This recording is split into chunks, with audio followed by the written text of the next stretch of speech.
Ju përshëndes të gjithëve, do t'jim bashkë në këtë hapësirë informative të orës 17 këtu në A2 CNN.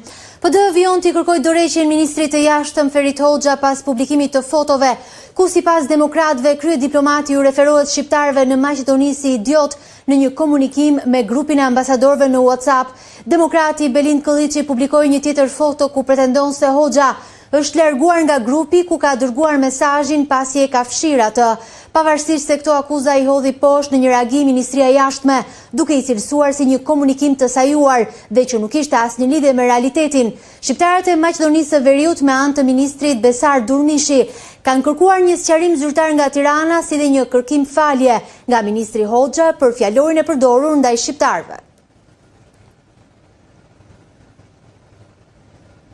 Sali Berisha i bëri thirrje shqiptarëve që të bashkohen kundër qeverisë në protestën e 8 majit, ndërsa përçoi mesazhin se kryetarin e PD-s nuk mund ta zgjedhë askush tjetër, përveç demokratëve, duke sulmuar Edi Ramën, Ervin Salianin dhe Lulzim Bashën.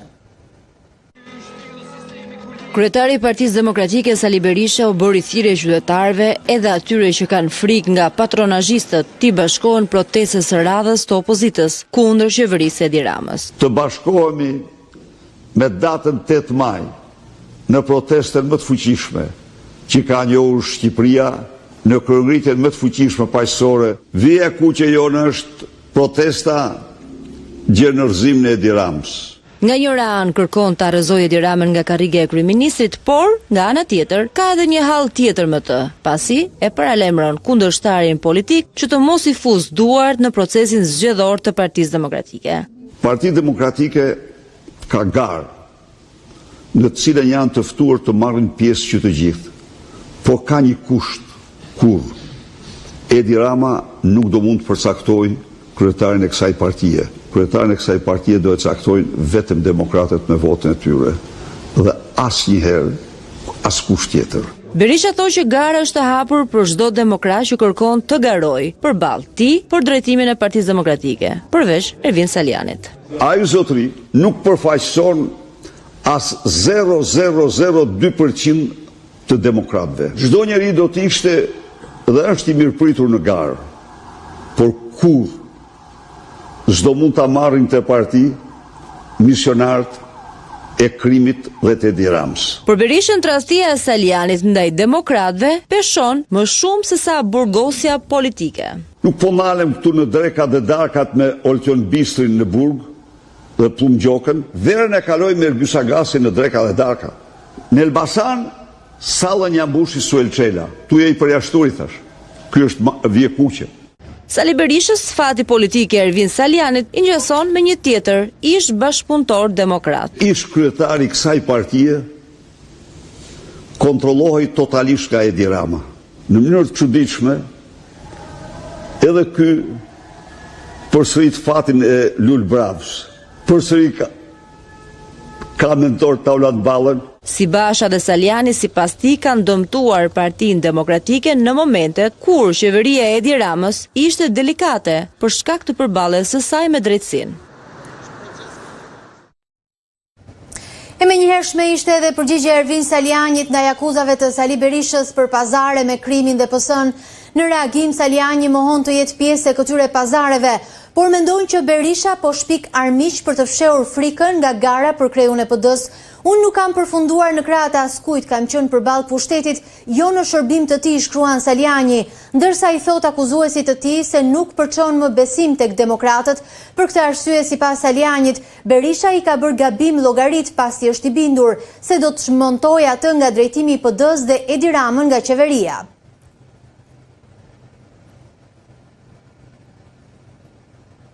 Nga Dibra, kryeministri Rama kërkoi bashkimin e fermerëve në Shoqëritë të Bashkuara që t'i mbjetojnë në tregu të BE-s, ndërsa ushtoi kushtet të kryebashkiakëve të majt për rikandidim në 2027-ën. Përpos 10 paketa malesh, duhet të krijojnë edhe 3 shoqëri të bashkuara. Nëse duan të mbijetojnë në tregun e madh të Bashkimit Evropian, fermerët duhet të bashkohen në shoqëri për produktet e tyre. Kryeministri Rama u bëri të qartë fermerëve të Dibrës që me anëtarësimin e Bashkimit Evropian, grupimi është një domosdoshmëri, jo dëshirë. Shoqëri të Bashkuara Bujqësore, SBB, jo si kooperativat e dikushme, por si kooperativat e Bashkimit Evropian. SBB-ja ndërtohet mes fermerëve dhe bashkisë. Dhe bashkia është aksionere. Kush nuk do të bashkohet, Rama i paralajmëroi se do të dështojnë dhe nuk do të arrijnë të fitojnë. Ku do t'i shesim produktet me çanta në rrugët e Brukselit? Vetë bashkit për këtë presin fondet e IPARD që t'ju vinë në ndihmë, ndërsa kryeministri këshilloi që të marrin kredi në bankë, pasi do të kenë lehtësime të interesit me garancitë e shtetit. Me hapjen e IPARD-it do të aplikojmë si SBB për marrjen e fondeve për pajisjen me pajisje. Do të firmosim dhe marrëveshjen me bankat dhe me Bankën e Shqipërisë dhe do të vendosim në dispozicion të gjithë atyre që duan ta dyfishojnë sipërmarrjen një linjë kredie me interes ulët dhe me garancia shteti. Kryebashkiakëve të Majit ju shtohen kushtet për rikandidimin e tyre në zgjedhjet e ardhshme lokale. Krahas paketës së maleve, nevojiten edhe kooperativat si në Bashkimin Evropian. I kam thënë dhe Rahimit dhe shokëve të Rahimit, po nuk bët 10 agroturizma dhe 3 shoqëri të bashkuara, as mos hajdeni fare të pretendoni të kandidoni më. Bashkitë duhet të jenë aleatët e fermerëve. Duke qenë në këtë zonë, kryeministri Rama shijoi edhe ironinë Dibrane. Ju edhe pse ju ulur jeni prap me gjati. Mamati kokën. Buqia me këpus nuk të bën, pa pinga nuk të le. Ati mos troki se ke... Ndërsa vetë bëri batuta për shpërblimin e demokratëve nga ana e Partisë Socialiste. Punoja kundra një qeverisë tuaj kur me erdhi kontrata e Shiko, ata që punojnë kundra i del më mirë me ne, diti? Në atë kohë e kuptova.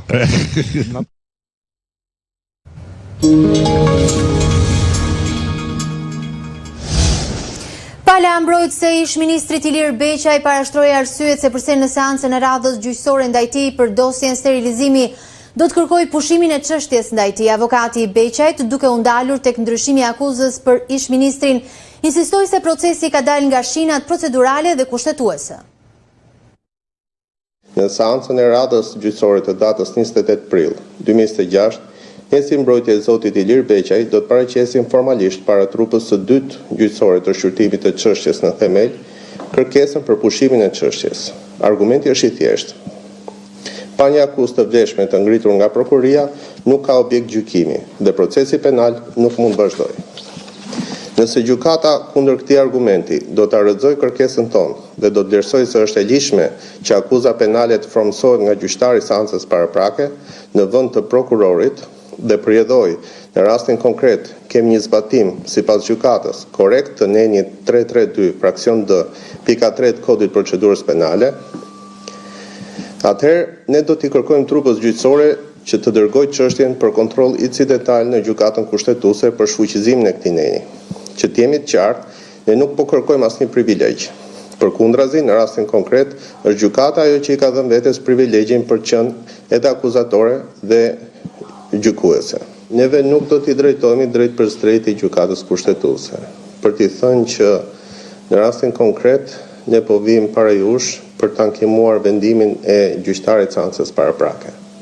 Ne do i drejtohemi trupës gjykuese të themelit, trupës së dytë gjykuese të themelit, në gjykatën e posaçme të shkallës parë për të kërkuar pushimin e çështjes sepse jemi në kushtet kur akuza është pranuar që është ngritur nga gjykata dhe jo nga prokurorët.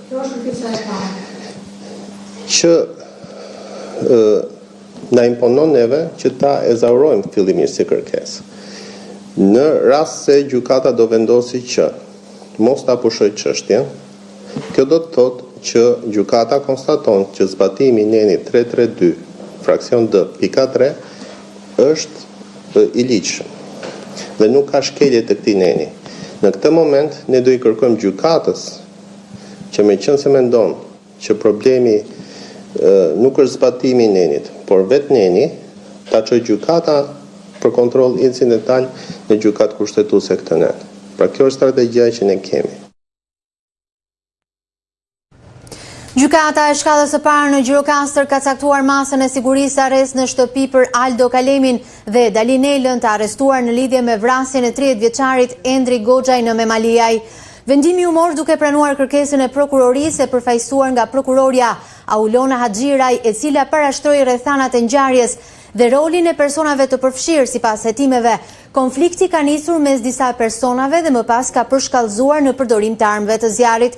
Nga pamjet e sekuestruara dhe provat e mbledhura, rezulton se viktima Endri Goxhaj ka qelluar fillimisht në drejtim të Dalinelës duke e plagosur. Më pas, dy vëllezërit e këtij të fundit, Donaldo dhe Mariol Donela, kanë reaguar duke qelluar me armë zjarri në drejtim të Goxhajt, i cili ka mbetur i vrarë. Pas ngjarjes, Dalinela është transportuar për ndihmë mjekësore në spitalin e Gjirokastrës, ndërsa autorët e dyshuar janë larguar nga vendi i ngjarjes.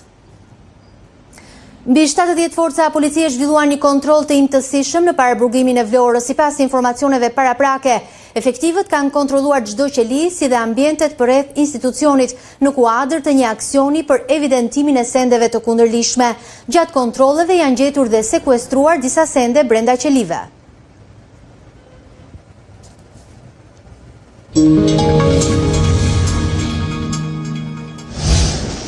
Bordi i Transparencës ka vendosur rritjen e çmimit të karburanteve në vend duke përcaktuar tarifat e reja. Sipas vendimit, çmimi i shitjes me pakicë për naftën do të jetë jo më shumë se 206 lek litri, ndërsa me shumicë deri në 194 lek litri, ndërkohë benzina do tregtohet me pakicë jo më shumë se 181 lek litri dhe me shumicë deri në 169 lek për litër.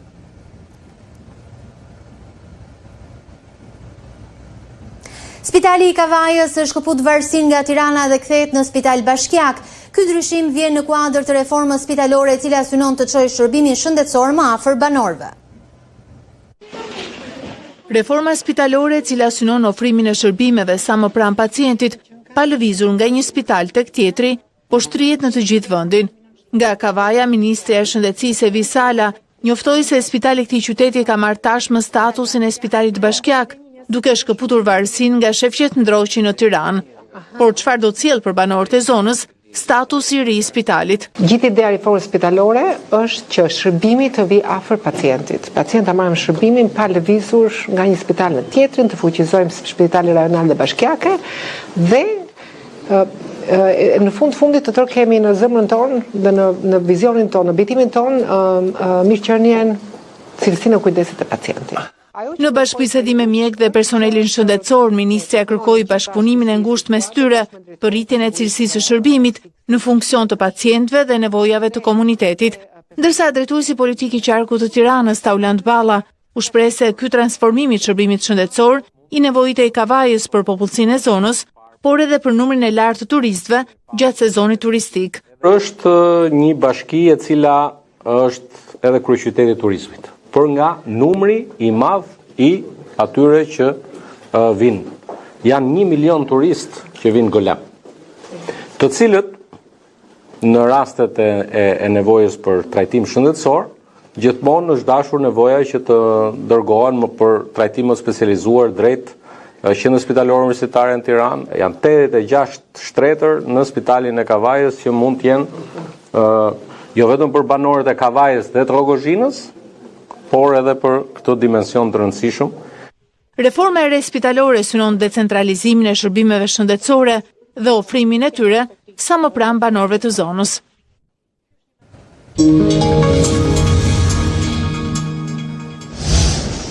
Pavarësisht të numrit të shumtë të turistëve që vizitojnë vendin tonë dhe veçanërisht të zonat bregdetare, operatorët turistik po përballen edhe me anullime rezervimesh. Sipas tyre, situata gjeopolitike ka ndikuar në rritjen e anullimeve të rezervimeve. Situata e tensionuar gjeopolitike po ndikon gjithnjë më shumë edhe turizmin në Durrës. Një sektor i ndjeshëm dhe zhvillimeve ndërkombëtare. Në prag të sezonit veror, operatorët turistik raportojnë një panoramë të përzier, me pritshmëri për vizitorë të rinj, por edhe me anullime rezervimesh dhe ndryshim të profilit të turistëve. Turoperatori Ariana Isaku shprehet se edhe pse Durrësi vijon të tërheq turistë nga vende të ndryshme, pasiguria ka sjellë stepje te partnerët të huaj. Shumë operatorë kanë anuluar rezervimet, ndërsa tregu izraelit rezulton pothuajse i bllokuar.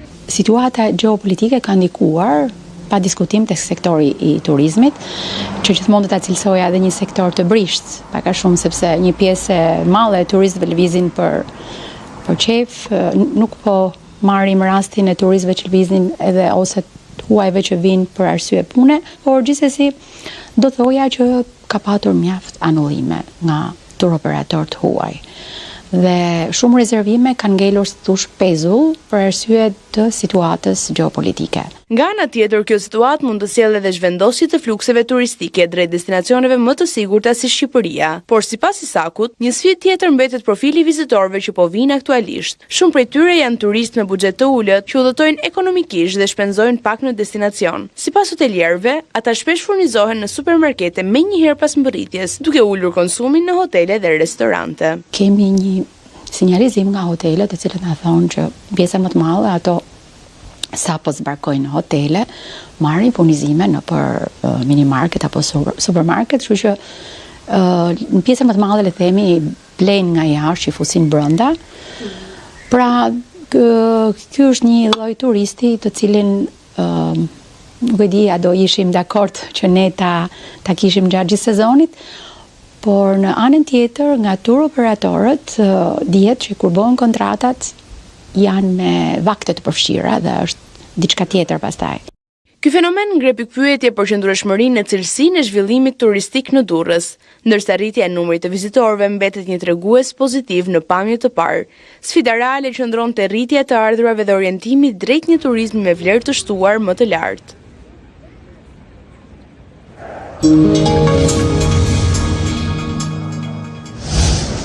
PDK dhe AK dolën kundër propozimit të ri të Kurtit që partitë opozitare të propozojnë 3 emra për president. LDK zgjodhi të sfidojë lëvizjen vetvendosje, duke thënë se kandidati i tyre mund të jetë Vjosa Osmani dhe se partia e Kurtit duhet të tregojë nëse ka votën për ish-presidenten. Lëvizja vetvendosje ftoi Partinë Demokratike të Kosovës dhe Lidhjen Demokratike të Kosovës të propozojnë 3 emra për president. Partia e Albin Kurtit premtoi se pas këtij propozimi do të rishte të 2 kandidatët e vet, Glauko Njufca dhe Fatmire Kolçaku, nga gara për kreun e shtetit. Le të na i sjellin 3 emra të personaliteteve unifikuese, të figurave që kanë reputacion të lartë për nga integriteti qytetar edhe kombëtar, por natyrisht edhe për nga kontributi profesional në shoqëri. Por PDK dhe AK dolën kundër këtij propozimi të ri të Kurtit. Ata thanë se ai po tenton të fajsojë opozitën për zgjedhjet e reja të parakohshme. Ka pas mundësi me u diskutu në tavolina dhe në takime ku kemi qenë bashkë, po përndryshe nuk ka pas seriositet nga una lëvizjes vetvendosje, që nuk ka seriositet as tani. Ne kemi dhënë përgjigjen tonë dhe nuk ka ofertë serioze nga una tyre, po këtë janë manevra politike me qëllim të konsumit politik. Jemi 2 ditë para fundit të afatit kushtetues.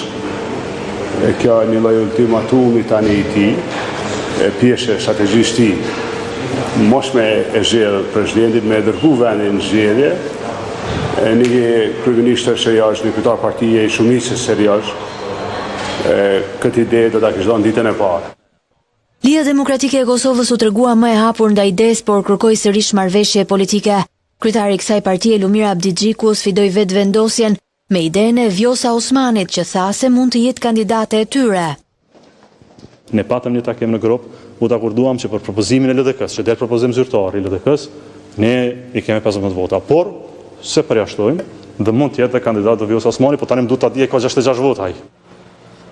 Paraprakisht shefja e grupit parlamentar të lëvizjes vetvendosje Arbëria Nagafci tha se Osmani mund të jetë një kandidate e mundshme që mund të marrë në nënshkrimet e tyre për të hedhur në votim. Nëse LDK ose PDK propozon zënjen Osmani si njërën nga 3 emrat, patjetër si njërën nga 3 emrat që kanë mundësi t'i propozojmë, patjetër që do të ishte një nga kandidaturat e cila do të vendosej në kuvend si propozim për zgjedhjen e presidentit apo presidentes. Lëvizja vetvendosje ka lënë të hapur mundësinë që këtë propozim të ri ta diskutoj deri të dielën në mbrëmje. Rusia ndërmori një prej valve më intensive të sulmeve kundër Ukrainës kohët e fundit, duke shkatëruar pallate dhe infrastrukturë civile. Të paktën 7 persona humbën jetën, ndërsa avionët britanik u ngritën me urgjencë në Rumani pasi dronët rus u zbuluan pranë kufirit.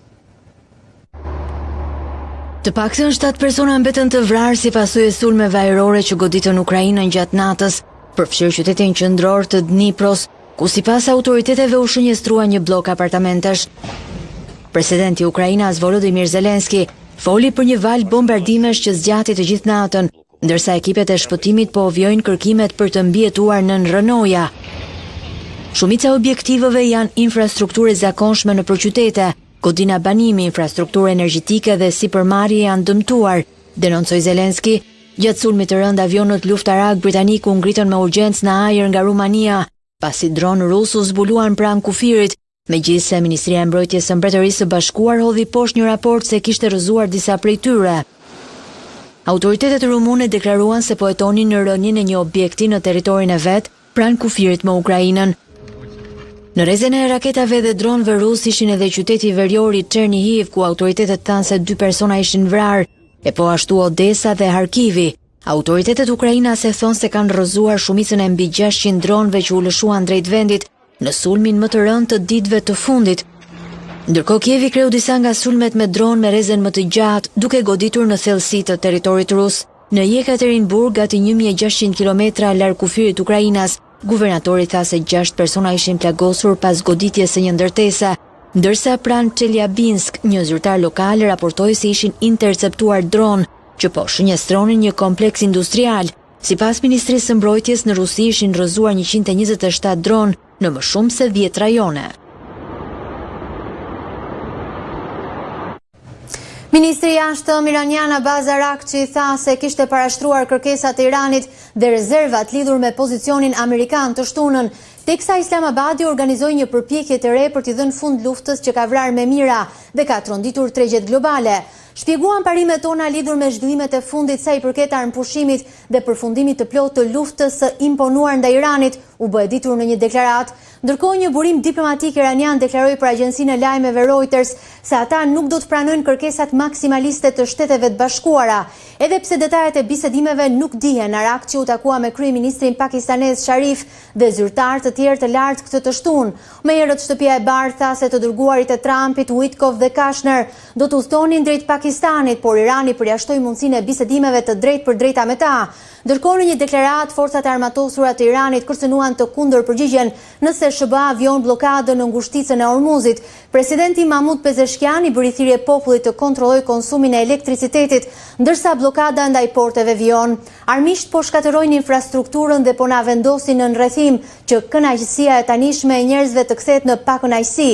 Në vend të 10 dritave ndizni vetëm 2, ishte deklarata e Pezeshkian. Izraeli dhe Hezbollahu kanë shkëmbyer zjarr në jug të Libanit pavarësisht të zgjatjes së armëpushimit me 3 javë me ndërmjetësim të Shteteve të Bashkuara. Grupi militante cilsoi si të pakuptim marrëveshjen pasi sipas tij, ushtria izraelite po e shkel në mënyrë të vazhdueshme.